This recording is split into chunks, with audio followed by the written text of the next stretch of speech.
Bismillahirrahmanirrahim. Assalamualaikum warahmatullahi wabarakatuh. Waalaikumsalam warahmatullahi wabarakatuh. Alhamdulillah, assalatu wassalamu ala rasulillah Sayyidina Muhammad ibn Abdullah wa ala alihi wa sahbihi wa man tabi'ahu wa mawalah. Subhanaka la ilma lana illa ma 'allamtana innaka antal alimul hakim. Rabbi shrah li sadri wa yassir li amri wahlul 'uqdatam min lisani yafqahu qawli. Yang kami muliakan alim ulama, cerdik pandai, para tokoh-tokoh masyarakat yang besar tak dihimbau gelar, yang kecil tak ada sebut nama. Mudah-mudahan Bapak Ibu senantiasa dalam naungan rahmat dan ridha Allah Subhanahu wa taala, serta adik-adik sekalian yang masih semangat menunggu sarapan pagi. Masyaallah. Pada subuh yang penuh dengan berkah ini, insyaallah taala kita akan mengkaji kitab Riyadhus Shalihin min kalam Sayyidil Mursalin, yaitu karangan daripada Imam An-Nawawi. Kitab ini dikaji pula oleh Tuan Guru Ustaz Abdul Somad di Kamboja, Bogor. Kitab ini dikarang oleh Abi Zakaria Yahya bin Sharaf An-Nawawi, yang sering dikenal dengan Imam An-Nawawi. Sebelum kita masuk pada pembahasan kitab ini adalah kitab hadis. Sebenarnya Imam Nawawi itu banyak mengarang kitab-kitab yang terkenal. Di antara kitab karangan beliau yaitu dalam bidang mustalahul hadis ada kitab tadrib, ada kitab takrib namanya. Ada dalam bidang zikir-zikir dan doa-doa, nama kitabnya Al-Adhkar. Ada dalam bidang adab dalam membaca Al-Quran, nama kitabnya At-Tibyan fi Adabi Hamalatil Quran. Ada juga di dalam bidang hadis, yaitu kitab Riyadhus Shalihin dan kitab Al-Arba'in An-Nawawiyah. Ada dalam bidang fikih, jadi beliau mengkodifikasi ijtihad daripada Imam Nawawi, fatwa-fatwa Imam Syafi'i, maksudnya di dalam kitab Al-Majmu' Syarah Al-Muhadzab. Beliau juga mensyarah Sahih Muslim, nama kitabnya Al-Minhaj Syarah Sahih Muslim Ibn Al-Hajjaj. Dan kitab-kitab itu bisa kita nikmati sekarang, yaitu dari ketekunan dan khidmah Imam Nawawi terhadap ilmu dan terhadap hadis-hadis Nabi. Yang perlu kita ketahui adalah kenapa Imam Nawawi bisa sehebat itu, padahal usia beliau dalam riwayat dikatakan 40 tahun. Riwayat lain mengatakan usia beliau 45 tahun. Tapi dalam 40 tahun itu beliau tidak pernah menyia-nyiakan waktu dalam belajar. Maka salah satu guru kami di Mesir namanya Dr. Rukman Hakim, beliau meriwayatkan kepada kami, apa kata beliau? Al-Imam An-Nawawi lam yastalqi 'ala al-firashi sinin. Imam Nawawi itu tidak pernah tidur dalam keadaan baring bertahun-tahun. Wa nama bi syaklil julus wa fi yadihi kitab. Dan beliau itu tidur dalam kondisi duduk, di tangannya ada buku. Jadi beliau itu bertahun-tahun tidak tidur baring, tidurnya sambil duduk sambil baca buku. Kemudian tak sengaja tertidur karena memang betul-betul terkantuk. Falamma stayqadha min nawmihi naumi ka'annahu dha'a kullu syai'. Lalu ketika beliau terbang dari tidurnya, beliau menyesal seolah-olah kehilangan segala sesuatu. Nah, begitulah Imam Nawawi menyesal tidur. Kita ada tak di sini yang menyesal tidur? Ada. Apa tidur di tak lama? Tapi Imam Nawawi menyesal beliau tidur, sebab waktu tidur itu bisa sebenarnya digunakan untuk beliau membaca dan memutalaah kitab. Nah, begitulah perjuangan Imam Nawawi dalam menuntut ilmu. Begitupun para sahabat. Para sahabat itu menuntut ilmu luar biasa.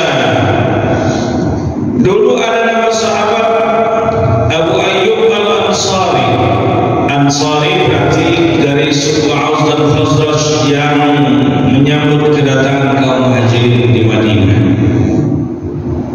Abu Ayyub Al-Ansari ini ingin mentahqiq kebenaran sebuah hadis yang dia dengar, yang ingin dia pastikan betul tak ini pernah disabdakan oleh Nabi. Oleh sebab itu dia mau tahu siapa saja yang meriwayatkan hadis itu, dan dia dapati yang meriwayatkan hadis itu adalah Sayyid Uqbah bin Amir Al-Juhaini yang dimakamkan di Fustat di Mesir. Sehingga Abu Ayyub Al-Ansari mengarungi perjalanan panjang Masirah Syahrin 1 bulan dari Madinah menuju ke Mesir hanya untuk membuktikan kebenaran satu hadis yang dia dengar. Dan dia bertemu dengan Sayyid Uqbah bin Amir Al-Juhaini, dan dia meriwayatkan hadis tersebut. Bunyi hadis itu tidak lain adalah man satara mu'minan fid dunya ala aibin satara Allah fid dunya wal akhirah. Siapa yang menutupi aib seorang yang beriman di dunia, maka Allah akan menutupi aibnya baik di dunia maupun di akhirat. Mafhum mukhalafahnya adalah siapa yang membuka aib seorang yang beriman, Allah buka aibnya baik di dunia maupun di akhirat. Begitu perjalanan para sahabat dalam menuntut ilmu. Begitupun Imam Nawawi, Imam Syafi'i. Imam Syafi'i dikenal sebagai Nasirus Sunnah, penolong hadis. Beliau menguasai hadis. Beliau juga termasuk, kata Syekh Muhammad Zuhairi dalam Al-Fiqh Al-Islam wa Adillatuhu, termasuk di antara mujtahid mustaqil yang para mujtahid itu saja, para imam banyak menginduk kepada pendapat-pendapat Imam Syafi'i. Walaupun beliau demikian, kita tengok macam mana perjalanan beliau menuntut ilmu. Beliau itu menuntut ilmu di usia 6 tahun, dibawa dari Gaza oleh ibunya menuju Makkah. Jadi Gaza yang Palestina itu tanah kelahiran Imam Syafi'i. Dibawa ke Makkah menghafal Quran. Di usia 9 tahun beliau sudah mutqin hafalannya Al-Quran. Kemudian belajar hadis kepada Imam Ibnu Uyainah di Makkah. Lalu beliau safar lagi, perjalanan menuntut ilmu ke Madinah, belajar hadis kepada Imam Malik bin Anas, yaitu kitab Al-Muwatta. Lalu beliau lanjutkan perjalanan ke Yaman. Setelah dari Yaman beliau menuju ke Baghdad, bertemu dengan murid-murid Imam Hanafi. Jadi Imam Syafi'i itu tak jumpa dengan Imam Hanafi, sebab Imam Hanafi itu wafat 150 Hijriah dan Imam Syafi'i waktu itu baru lahir.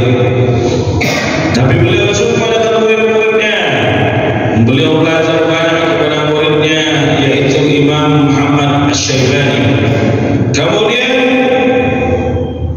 beliau bertolak ke Mesir. Sampai di Mesir, beliau masuk pada tahun 200 Hijriah. Artinya usia beliau saat itu 50 tahun. Ketika beliau masuk Mesir, beliau wafat di tahun 204 Hijriah. Beliau punya 4 tahun di Mesir. Di usia beliau yang 50 tahun itulah beliau menyetorkan hafalannya kepada Imam syakautu ila waqi'in su'a hifzi fa arsyadani ila tarkil ma'asi fa akhbarani bi anna al-ilma nur wa nurullahi la yuhda li'asi. Aku mengadukan hafalanku, kesulitan dalam menghafal kepada Imam Waqi'. Imam Waqi' memberikan petuah kepadaku, tinggalkan maksiat wahai Syafi'i, karena ilmu adalah cahaya dan cahaya tidak diperuntukkan bagi orang yang bermaksiat kepada Allah Subhanahu wa taala. Jadi di antara syarat untuk bisa mendapatkan ilmu adalah meninggalkan kemaksiatan. Jadi kalau adik-adik bertanya kenapa selama ini sulit dalam belajar, sulit dalam menghafal, maka tinggalkan kemaksiatan.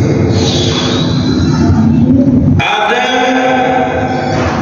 penjelasan para ulama tentang ayat nasiyatin kadhibatin khati'ah.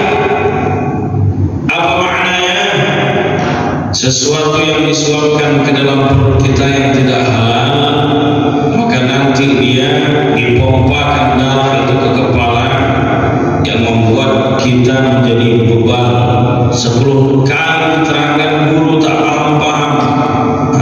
Oleh sebab itu tinggalkan sesuatu yang syubhat, apalagi sesuatu yang haram, supaya kita mudah dalam menuntut ilmu. Imam Syafi'i mengatakan, "Man lam yadhuq zulal ta'allum sa'atan, tajarra'a zulal jahli tula hayatihi." Siapa yang tak pernah merasakan pahitnya belajar, maka seumur hidup dia akan merasakan pahitnya kebodohan. Tapi tidak ada kata terlambat dalam belajar, sebab utlubil ilma minal mahdi ilal lahdi. Dalam syair dikatakan, menuntut ilmulah dari buaya sampai ke liang lahat. Lan tanalal ilma illa bisittatin. Kata Imam Syafi'i, engkau tak akan dapatkan ilmu kecuali dengan 6 perkara. Kata Imam Syafi'i, sa'umbika an tafsiliha bibayan. Aku akan jelaskan apa yang 6 perkara itu. Pertama adalah zakaun, cerdas. Cerdas memilih kawan, cerdas memilih guru, cerdas dalam menentukan materi apa yang akan dikaji. Cerdas. Kedua, hirsun, tamak dalam harta tak boleh, tapi tamak dalam menuntut ilmu mesti harus dilakukan. Yang ketiga adalah wasnihadun, sungguh-sungguh dalam belajar. Jadi belajar itu, menuntut ilmu itu tidak mudah. Hal yang amat sangat sulit dilakukan. Tapi menuntut ilmu itu tidak bisa dengan cara bersantai-santai. Maka kata para ulama, la yustata'ul ilmu bi rahatil jasad. Tak bisa mendapatkan ilmu itu dengan mengistirahatkan badan. Nah, begitupun dengan ucapan Sayyidina Ali bin Abi Thalib, "Lau kana nurul ilmi yudraku bil muna, ma kana yabqa fil bariyati jahilun."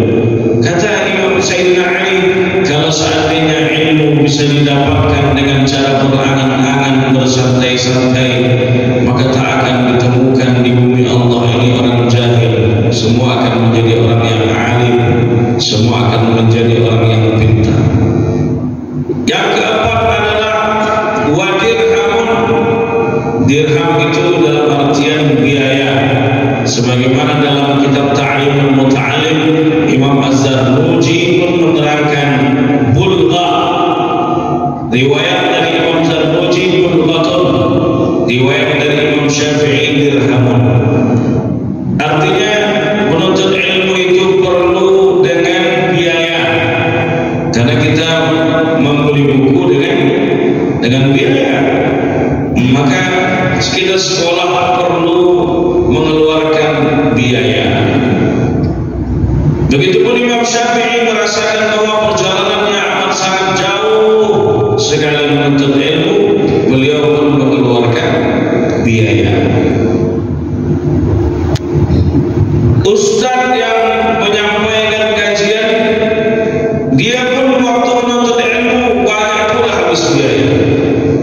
beli kitab di Mesir itu hampir puluhan juta juga. Dari mana duitnya? Turun dari langit. Kebetulan sambil kuliah, sambil pula membimbing jamaah umrah. Disitulah jalan rezeki yang diberikan oleh Allah Subhanahu wa Ta'ala. Semua pakai biaya. Oh, ini Ustaz, kenapa dikasih honor? Kenapa dikasih isyarah? Kenapa dikasih ihsan? Padahal Allah Subhanahu wa Ta'ala berfirman, "Wattabi'u man la yas'alukum ajran wa hum muhtadun." Ikuti yang mereka tidak meminta upah kepada kalian. Itulah di antara syarat mendapatkan ilmu, biaya. Kita mengundang orang konser, konser untuk kita menyanyi koplo. Ada di apa namanya, pemerintahan kadang mengundang artis, membuat kita lalai, membuat kita lupa dengan Allah, membuat kita bermaksiat. 200 juta. Ustaz yang mengisi kajian dikasih 25.000, itu pun sedang hilang. Terpaksa ganti beli sendal kembali. Tidak demikian. Karena pada hakikatnya kalau seandainya hina guru itu menerima gaji, bagaimana dengan imam-imam Masjidil Haram itu menerima upah langsung daripada Saudi Arabia, kerajaan Saudi Arabia? Yang tak boleh itu masang tarif. Itu tak betul. Nauzubillah min dzalik. Itu bagian daripada jamaah memuliakan ilmu. Jadi bukan memuliakan yang mengisi kajian, memuliakan ilmu. Bapak Ibu yang dirahmati Allah, yang kelima, wa suhbat ustadzin, dekat dengan guru. Itu syarat penuntut ilmu. Mesti memuliakan ulama, mesti dekat dengan guru. Kata Imam Ibnu Sirin, diriwayatkan oleh Imam Muslim dalam kitab Sahih Muslim, inna hasana ilma min ad-din fanzuru amman ta'khuzuna dinakum. Sesungguhnya ilmu ini bagian daripada agama, ilmu tentang syariat, maka lihatlah kepada siapa engkau berguru supaya engkau tidak salah dalam memahami agama. Kata Imam Abdullah bin Mubarak, al-Islam min ad-din, sanad jalan periwayatan itu bagian daripada agama. Laula al-Islam laqala man syaa man syaa. Kalau tak ada sanad, maka setiap orang akan berkata semaunya sesuai dengan apa yang ingin dia katakan. Itulah pentingnya kita mencari guru yang betul. Jangan sampai kita salah memilih guru sehingga kita tersesat dalam memahami agama. Tapi di Indonesia ini semua yang dijual pelaku itu yang masalah. Ada yang ngaku nabi, ada pengikutnya. Ahmad Musaddiq ngaku jadi nabi, dapat wahyu di Bogor, Jawa Barat. Ada yang ngaku Jibril, banyak pengikutnya. Lia Eden, untung tak ada yang ngaku Israel. Kalau ada yang ngaku Israel, kacau gitu.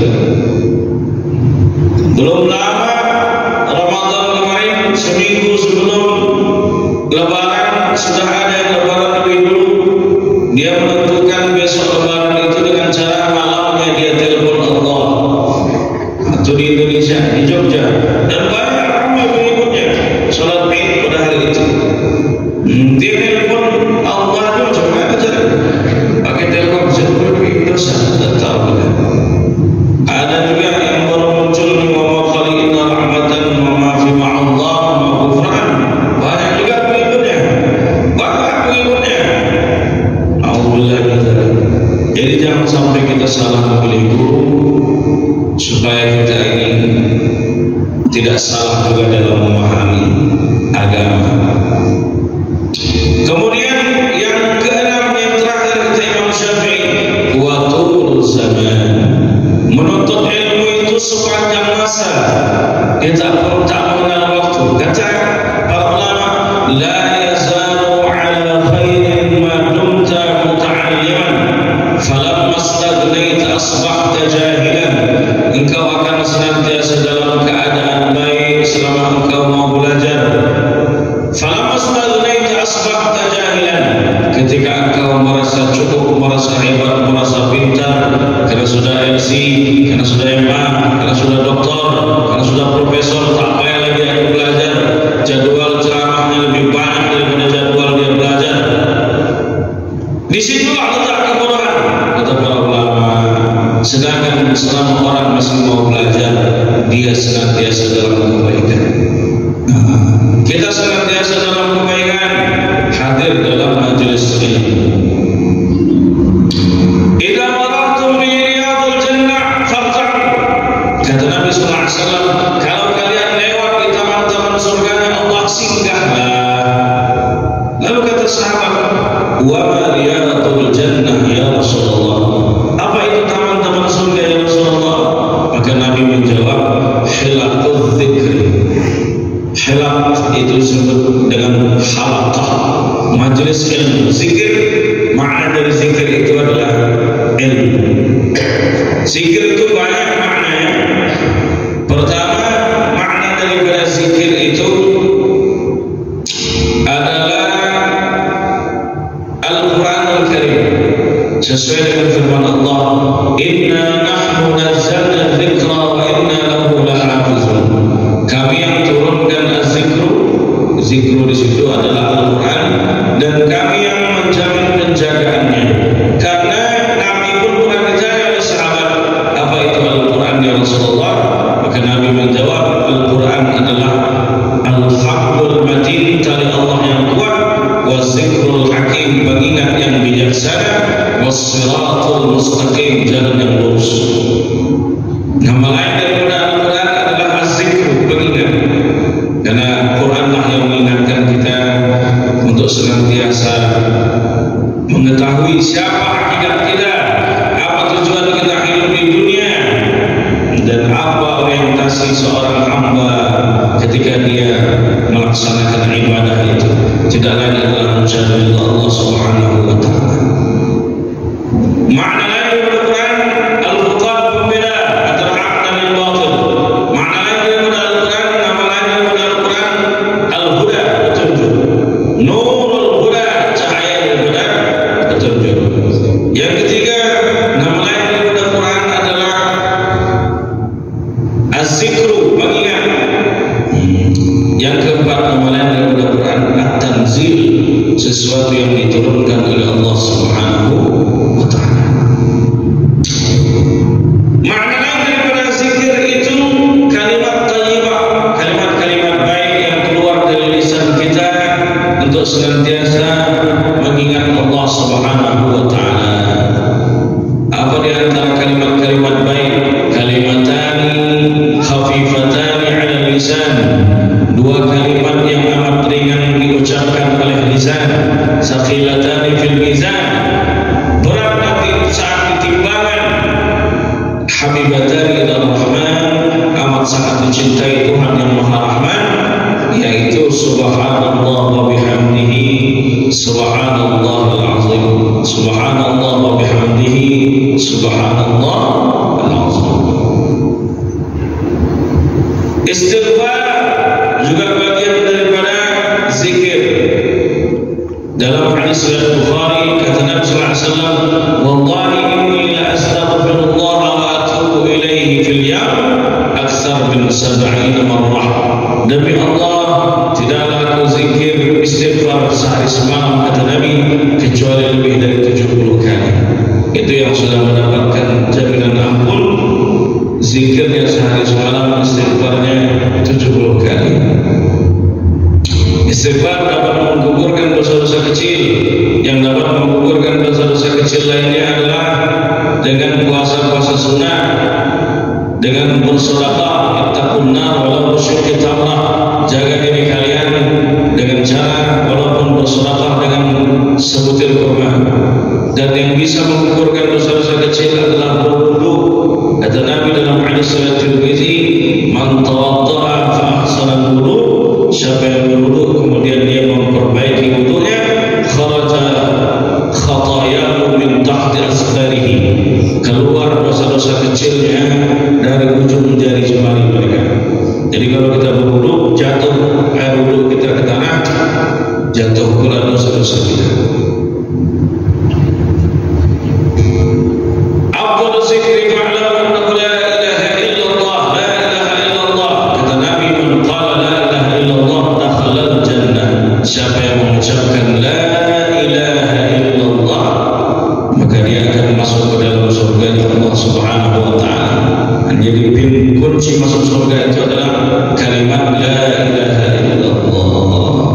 Yakhruju minan nar man kana fi qalbihi mithqala dzarratin min iman. Kata Nabi, akan keluar dari api neraka mereka yang masih punya iman walaupun sebesar biji sawi. Apalagi hidup kita dipenuhi dengan iman. Orang yang punya iman walaupun sebesar biji sawi, walaupun dalam hidupnya bermaksiat, berjudi, berzina, membunuh, tapi dia masih punya iman, dia masih punya kesempatan untuk merasakan surganya Allah walaupun harus dicuci terlebih dahulu di dalam api neraka. La ilaha illallah. Tapi macam-macam orang membaca tahlilan. Ada yang pakai gigi satu, jelas bacaan macam imam kita tadi, la ilaha illallah, la ilaha illallah, jelas maknanya. Ada yang lari gigi tiga, la ilaha illallah, la ilaha illallah, la ilaha illallah, la ilaha illallah. Ada yang tembak gigi lima, la Allah, la Allah, la Allah, supaya cepat makan bubur kacang. Itu pula kadang tuan rumah waktu tahlilan, tuan rumah membawakan nampan ketika orang sedang tahlil, kemudian tertiuplah dengan kipas angin, terbuka koran itu, ternyata lauknya cuma mie goreng. La ilaha illallah. Kata jemaah itu tak lagi la ilaha illallah, la ilaha illallah, la ilaha illallah. Assalam, masya Allah. Kalimat-kalimat thayyibah, doa seorang ibu kepada anak juga bagian daripada kalimat thayyibah. Salah sudah amatin la turaddu, kata Nabi, tiga doa yang tak akan tertolak. Pertama, da'watus sha'im hatta yuftir, doa orang berpuasa sampai dia berbuka. Yang kedua, da'watul musafir, doa orang yang sedang perjalanan. Yang ketiga, da'watul walid li waladihi, doa seorang ibu kepada anak. Itu tak akan pernah tertolak. Jadi kalau seandainya ibu sekesal apapun, sejengkel apapun hati kepada anak, doakan dengan doa yang baik, karena doa ibu itu tak terhijab di hadapan Allah Subhanahu wa taala. Jangan sampai didoakan dalam doa yang buruk, kalimat yang buruk. Lakuan kau macam hantu, jadi hantu betul. Tapi kalau seandainya berdoa, mudah-mudahan kau jadi dokter, mudah-mudahan kau jadi insinyur, mudah-mudahan kau jadi PJ gubernur. PJ jadilah, kalau tak bisa jadi gubernur. Ilmu sesuai dengan firman Allah, fas'alu ahla dzikri in kuntum la ta'lamun. Tanya kepada ahli ilmu kalau kalian tak mengerti. Ini dalil bahwa perintah Allah untuk kita mengikuti para ulama. Jadi tak bisa kita memahami Quran dan hadis itu secara zahir, secara mentah-mentah tekstual, tanpa kita memahami konteksnya. Yang bisa menjelaskan itu adalah para ulama. Nah, makanya kemarin muncul orang yang menikahi santriwatinya di dalam kamar, lalu dia sebut bahwa Nabi menikah tanpa wali dengan Zainab binti Jahshin. Dalam mazhab Abu Hanifah, mazhab Hanafi, wali hukumnya tak wajib. Ini berarti dia salah dalam memahami. Dalil bahwa Nabi SAW menikah tanpa wali itu hanya khususiyah, kekhususan bagi Nabi SAW, tidak bagi umatnya. Karena bagi umatnya kata Nabi, la nikaha illa bi waliyyin wa tak sah orang menikah kecuali dengan wali dan dua saksi yang adil. Kalau mau pindah satu mazhab ke mazhab yang lain, disebut dengan talfiq. Itu tak bisa dengan tatabul hawa, ikut hawa nafsu. Kalau mau pindah satu mazhab ke mazhab lain itu mesti dengan dhawabit ketentuan. Misalnya dia punya rukhsah, dia punya keringanan. Saat dia berada di Makkah sedang umrah, dia mazhab dia aslinya Syafi'i. Dalam mazhab Syafi'i, bersentuhan kulit laki-laki dengan perempuan yang ajnabi, bersyahwat atau tak bersyahwat, sengaja atau tak sengaja, bighairi haid, tanpa perantara, tanpa sarung tangan, tanpa mukena, batal wudunya. Kalau mazhabnya kita pertahankan di Makkah, bila kita nak selesai tawaf, sikit-sikit batal ulang lagi, batal ulang lagi. Karena orang India sama orang Afrika itu biasanya main tabrak-tabrakan. Bagi yang pernah umrah tahu itu biasa. Single-single pakai jamaah umrah itu, baiknya memang bikin satu rombongan itu digabung, diperkuat barisannya supaya tak beradung di tabrak-tabrak orang-orang lain yang sedang top. Maka saat posisi seperti itu boleh kita menggunakan mazhab Maliki, boleh menggunakan mazhab Hanafi. Yaitu dalam mazhab Maliki, bersentuhan kulit laki-laki dan perempuan kalau tak bersyahwat tak batal, tapi wuduknya mesti pakai wuduk Imam Malik. Wuduk Imam Malik, kepala dengan telinga jadi satu. Kalau kita wuduk Imam Malik, tarik ke belakang, tarik ke depan lagi, sambung ke telinga. Sebab telinga menurut mazhab Malik, Malik bin Anas, bagian daripada kepala. 3 kali. Sedangkan menurut mazhab Abu Hanifah, mau bersyahwat tak bersyahwat, mau sengaja atau tak sengaja, tak membatalkan wudu.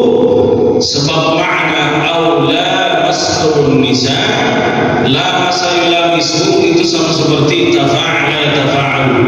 Jadi kalau tafa'ala yatafa'alu berarti saling. Jadi ada makna saling. Jadi ayat itu tidak mengatakan aula masrun, tapi aula masrun nisa.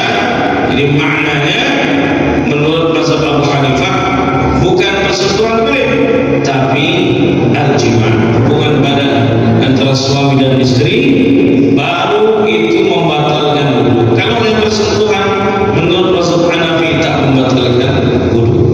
Dalam kondisi seperti ini boleh kita pindah mazhab. Kita hidup sosial, manusia banyak, orang banyak, tak payah lagi kita menggunakan mazhab itu, tak berlaku lagi. Jadi kalau seandainya kita dalam kondisi di hutan, tak ada orang kecuali kita dan satu laki-laki satu perempuan, tak mungkin kita jadikan harimau wali dan monyet saksi. Tak mungkin. Kalau kondisi seperti itu boleh tanpa wali, tapi kita hidup ramai. Ada wali, kalau tak bisa wali nasab, wali hakim. Kalau tak bisa wali hakim, wali kitabah. Wali kitabah itu seperti mentaukilkan. Jadi wali nasab meminta taukil, diwakilkan kewaliannya itu kepada orang yang memang tidak ada ikat kait dengan keluarga dia. Mungkin dia ustaz, mungkin dia ulama, dimintakan dia menjadi wali. Boleh, yang penting ada persetujuan wali nasab. Itu disebut dengan wali kitabah. Saya juga seperti itu, menikah dengan istri pertama itu pakai wali kitabah karena sudah yatim piatu. Bapak Ibu yang dirahmati Allah Subhanahu wa taala, oleh sebab itu kita ini mesti memahami dalil itu melalui perantara para ulama. Dari mana kita tahu zakat fitrah itu boleh menggunakan beras? Tak pernah dikerjakan kami. Farad Rasulullah sallallahu alaihi wasallam zakat al-fitri sa'an min az-zabib, sa'an min Nabi mewajibkan zakat fitri 1 sa'. 1 sa' itu arba'atul amdad, 4 mud. 1 mud seperti ini. Nah, berarti 4 kali tampung seperti ini. Itu 1 sa'. 1 sa' kurma, 1 sa' gandum, 1 sa' pula dari zabib, kismis. Tak ada disebutkan arus, tak ada disebutkan beras. Lalu dari mana kita tahu? Dari antara ulama yang menjelaskan tentang hukum qiyas, analogi. Analoginya adalah karena yang diwajibkan oleh Nabi itu qutul balad, makanan pokok suatu negeri, maka sesuaikan makanan pokok di masing-masing negara. Kalau yang biasa kita makan itu jagung disedekahkan atau dizakatkan zakat fitrah. Kalau yang kita makan itu gandum yang dizakat fitrahkan. Kalau yang kita makan itu adalah nasi, berarti beras yang zakat fitrahkan. Itu melalui perantara ulama. Mana bisa kita memahami itu secara zahir saja tanpa melalui perantara para ulama. Bapak Ibu yang dirahmati Allah Subhanahu wa taala, itulah di antara keutamaan kita menuntut ilmu. Man kharaja fi talabil ilmi kana fi sabilillah hatta yarji'a. Siapa yang keluar dari rumah niat dia menuntut ilmu, maka dia di jalan Allah. Maknanya adalah dia berada di jalan fi sabilillah, seolah-olah dia sedang berjihad sampai dia kembali, sampai dia pulang. Jadi kalau seandainya qadar Allah mentakdirkan perjalanan kita melangkahkan kaki ke masjid untuk menuntut ilmu tadi, kemudian Allah ambil kita kembali ke rahmatnya, maka kita wafat dalam kondisi syahid. Syahid itu maknanya kita menyaksikan, ditampakkan tempat kita nanti di mana di surga Allah Subhanahu wa taala. Dalam satu hadis juga disebutkan bahwa majtama'a qaumun fi buyutin fi baitin min buyutillah. Tidaklah satu kelompok berkumpul di antara rumah-rumah Allah. Yatluna kitab Allah, lalu mereka membaca Al-Quran. Wa yatadarasuna bainahum, lalu mereka mempelajari kandungan daripada Al-Quran itu. Illa nazalat humus sakinah, tidak lain adalah akan turun ketenangan dalam hati mereka. Wa ghasyiyahumur rahmah, kemudian akan turun rahmat Allah Subhanahu wa taala atas mereka. Wa zakarallahu fi man 'indah, Allah akan membanggakan majelis tersebut di hadapan para malaikat-malaikatnya. Jadi di antara cara menjemput rahmat Allah Subhanahu wa taala itu adalah hadir dalam halaqah majelis ilmu. Itulah kenapa kalau seandainya kita mengkaji dulu dalam satu majelis, kalau bisa ada pengajian kitab supaya banyak poin-poin yang bisa diambil dari pengajian tersebut. Bapak Ibu yang dirahmati Allah, ada sekitar 5 atau 7 menit lagi bagi yang ingin melakukan tanya jawab silahkan. Berarti kita belum mengkaji kitab hadis ini. Insyaallah pertemuan berikutnya kita akan mengkaji hadis-hadis yang terkandung di dalam kitab Riyadhus Shalihin.